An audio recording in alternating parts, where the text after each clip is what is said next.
Welcome to the imaginary world of complex numbers 4.8. To solve negatives under a square root, imaginary numbers were developed. Yay! Let's start with the second one first, I squared. You're going to notice that I squared is now negative 1. Okay, so if we want to get I, we will take the square root. Okay, if we take the square root of a negative 1, you get I. So I is equal to the square root of a negative 1. So before, we were used to solving or could not solve square roots of negative numbers. Now, if you notice, every quadratic equation has a complex solution. It just happens to be that a lot of them, or some of them, are real number solutions. So with imaginary numbers, these are complex numbers or non-real solutions. So if we need to simplify, and we have the square root of negative 9, we need to break this down. We're going to break it down into negative 1 times 9. Okay, when this comes out, it's going to become an I, and when this comes out, it's going to be a 3. So we end up having 3I. Okay, with 32, we're going to break it down into negative 1 times, hopefully the highest perfect square, 16 times 2. When we take out the negative 1, because we know negative 1 is equal to I, or the square root of 1. So this becomes I. The square root of 16 is 4, and the 2 has to stay in. So we have 4I root 2. What we need to realize, if we have 2, we need to convert to imaginary numbers before multiplying. We're going to take the first one, and we say, okay, well, it's negative 1 times 9, and we also have negative 1 times 16. If we follow the rules that we were doing, the left-hand side is going to give you 3I times 4I. Now we multiply. By multiplying, we're going to get 3 times 4, which is 12, and then I times I is I squared. If we look back at the top, we know that I squared is really negative 1, so we have 12 times negative 1, which is negative 12. Moving on. Okay, so a complex number. A complex number, its form is a plus bi. We can also get a minus bi. Okay, a and b are real numbers. And if we look at this, we can actually say that the a is really the real part, and then the b is the br, or the bi is the imaginary part. Okay, we already know that I is equal to the square root of negative 1. I squared is negative 1. If you square a square root, drops off and you get negative 1. A is the real part, and b is the imaginary part. If we follow some rules and we say, okay, well, powers of I, how do they work? I to the first is just I to the second is going to be, well, I times I, which is, if we remember I is the square root of negative 1, which is the square root times the square root of negative 1, which is really the square root of negative 1 squared, which is therefore negative 1. Okay, so I squared is equal to negative 1. If we go to 3, we know I to the third is really I times I squared. Well, we just solved that. We have I, and we know I squared is, back to the problem above, negative 1. So now we get negative I. I to the fourth. Put 2 of them together, so I squared times I squared. We know I squared is negative 1, so negative 1 times negative 1 is positive 1. If we move over to the fifth, we just did I to the fourth, so I to the fourth times I. We knew I to the fourth was 1. 1 times I is I. I to the sixth is I to the fourth times I squared. Well, if you look back over just on the same line to the left, we know I squared is negative 1. So 1 times negative 1 is negative 1. Okay, I to the seventh, we could say is I to the fourth. I to the third, we still have those. So 1 times negative I is negative I. And I to the eighth is I to the fourth. And I to the fourth, which is just 1. Now, if you look, if we were to do I to the ninth, okay, you will see that you'll get I. So if you look over here in the conclusion, the powers of I are cyclic, or they move in a cycle, and in a repeat pattern. That repeat pattern is every 4. Okay, we go I, negative 1, negative I, 1. Or I like to go I1, I1, 2 in the middle are negative. I1, I1, 2 in the middle are negative. Okay? The way to look at this is, if they repeat every 4, then I can just look at multiples of 4 or look at it as division to figure out answers. For instance, remainder of 1 tells you it's going to be an I. Remainder of 2 tells you it's going to be a negative 1. Remainder of 3 says it's going to be a negative I. And if the number 4 goes into the actual answer, we can say that it's 1. For instance, I to the 14th. Break it up into 4s. We know it's I to the 4th times I to the 4th, which is 8, times I to the 4th, which is 12. So we get 2 left over. So this gives us 1 times 1 times 1 times I squared.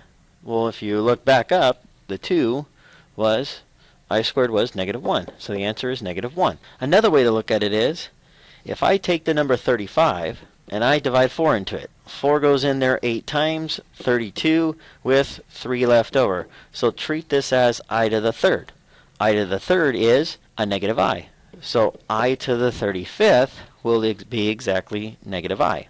57. So the next example, I to the 57. If we take 57, 4 goes into 5 one time. 17, 4 goes in there 4 times with 16 with 1 left over. So this is I to the 1st. I to the 1st is I.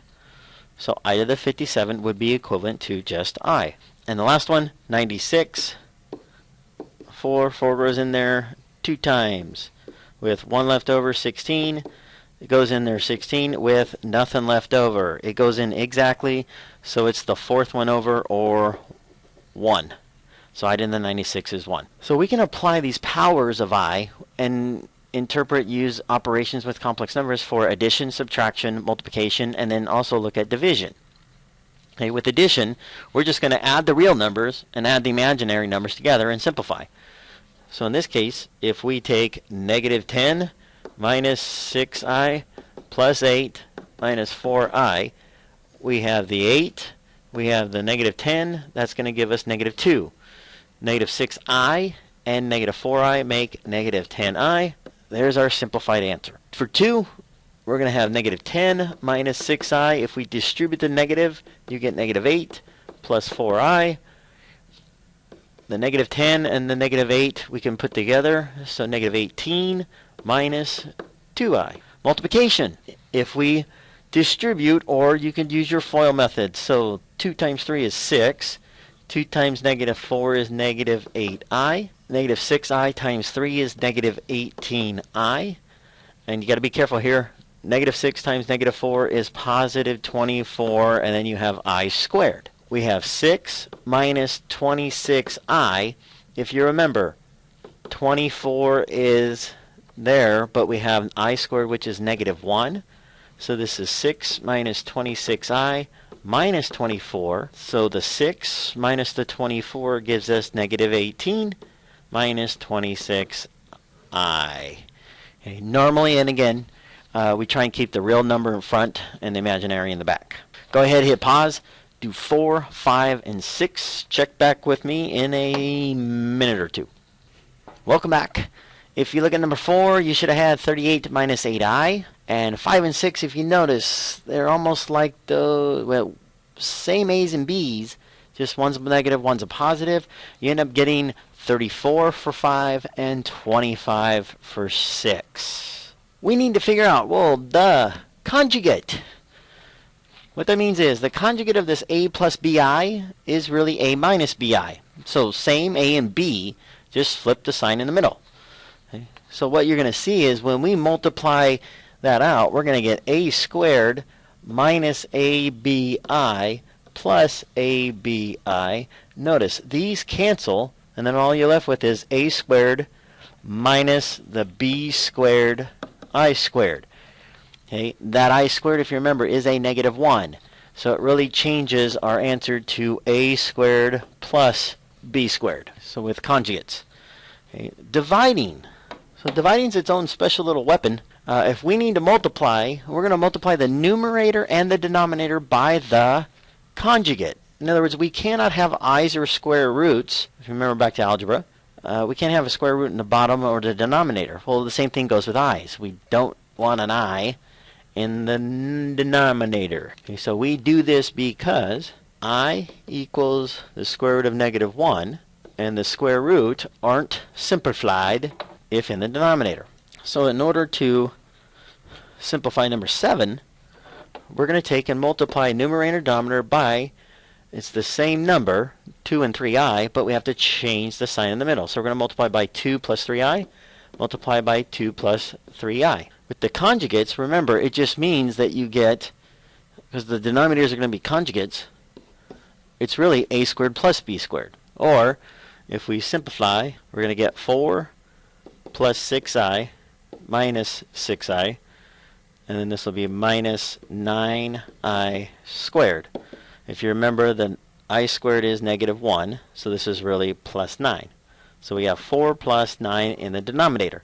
On top, when we distribute, you're going to get 4 plus then the 2 times the 3i, which is 6i, plus 10i, plus 15i squared. This number right here, if you remember, it's -1 times 15, so it ends up being 4 minus 15, and then you have plus 16i. If we simplify, you get 13 on the bottom, and we get the real number part is going to be -11 plus 16i. We can actually simplify this a little bit better and just rewrite it as -11 13ths plus 16i over 13th, writing the real number first plus the imaginary part. Okay, hit pause, do number 8. Welcome back.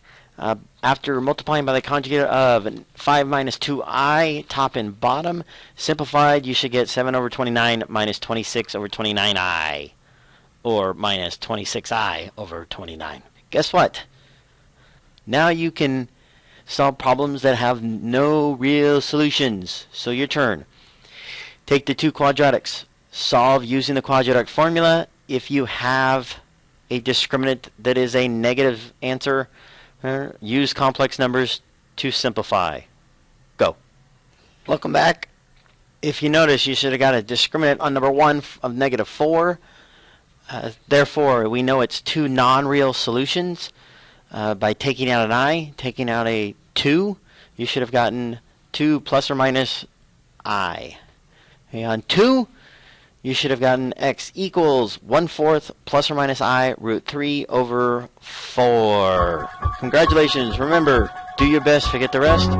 See ya sooner than later.